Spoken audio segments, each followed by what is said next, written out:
بسم اللہ الرحمن الرحیم۔ اسلامی تاریخ میں سے اصحاب القریہ یعنی ایک بستی والوں کا واقعہ قرآن کریم کی سورہ یاسین میں اللہ تعالیٰ نے لوگوں کے سبق کے لیے ایک گاؤں والوں کا ذکر کیا ہے۔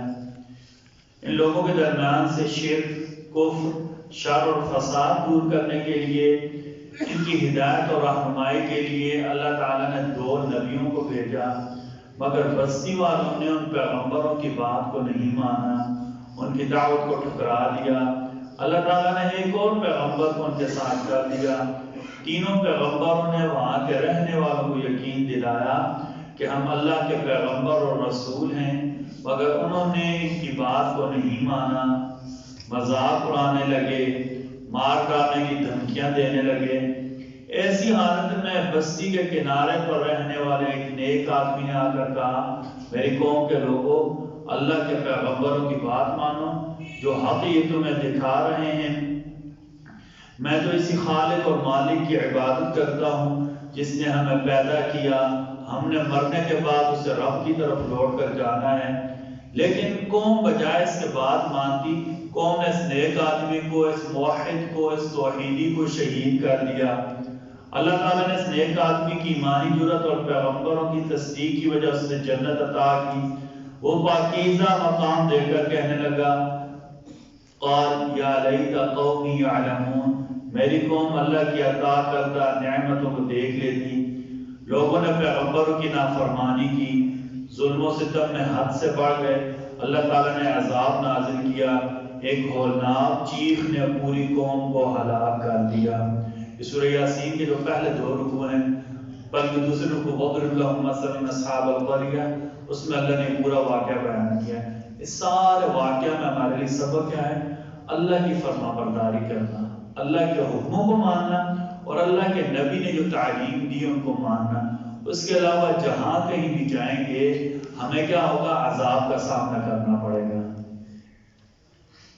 ایک فرض کے بارے میں سجدہ تلاوت ادا کرنا۔ حضرت عبداللہ بن عمر فرماتے ہیں کہ آپ صلی اللہ علیہ وسلم ہمارے درمیان ایسی آیت کی تلاوت کرتے جس پر سجدہ ہوتا تو پھر ہم سارے لوگ سجدہ کرتے تھے۔ سجدے والی آیت تلاوت کے دوران کر لینا، اس کے بعد سجدہ کرنا واجب ہو جاتا ہے۔ ایک سنت کے بارے میں اولاد کے لیے دعا کرنا۔ کسی کے ہاں اولاد نہ ہو تو اس دعا کا اہتمام کریں، ربی لا تذرنی فردا وانت خیر الوارثین، ربی لا تذرنی فردا وانت خیر الوارثین۔ اے اللہ آپ مجھے اکیلا مت چھوڑیے گا، آپ سب سے بہتر وارث ہیں۔ ایک فضیلت والا عمل گناہوں سے توبہ کرنا۔ نبی کریم صلی اللہ علیہ وسلم نے فرمایا، اللہ تعالیٰ رات کو اپنا ہاتھ پھیلاتے ہیں تاکہ دن کے گناہ گار توبہ کریں۔ رات کو اللہ کی رحمت کی جو فیصلہ ہوتا ہے کہ اللہ مہلت دیتے ہیں، ڈھیل دیتے ہیں، اللہ موقع فراہم کرتے ہیں کہ جنہوں نے دن کو گناہ کی ہیں وہ توبہ کر دیں، اور دن کو پھر اللہ دوبارہ ہاتھ پھیلاتے ہیں، یعنی اپنی رحمت کی طرف متوجہ فرماتے ہیں کہ رات کے گناہ گار توبہ کر لیں۔ یہ سلسلہ قیامت کے قریب تک رہے گا، یہاں تک کہ مغرب سے سورج طلوع ہو جائے گا، یعنی اس وقت تک اللہ تعالیٰ بندوں کو توبہ کی توفیق دیتے رہیں گے جب تک سورج اپنے نکلنے کی جگہ بتلا نہیں دیتا، کیونکہ جب سورج کے نکلنے کی جگہ بدل جائے گی پھر قیامت آ جائے گی۔ اللہ تعالیٰ ہم سب کو کہنے سننے سے زیادہ عمل کی توفیق دیتا ہے۔ ویسے بھی توبہ زیادہ کرنی چاہیے، خصوصاً ہمارے شہر میں کثرت سے اموات ہو رہی ہیں، کثرت سے بہت زیادہ اموات ہو رہی ہیں، ٹھیک ہے۔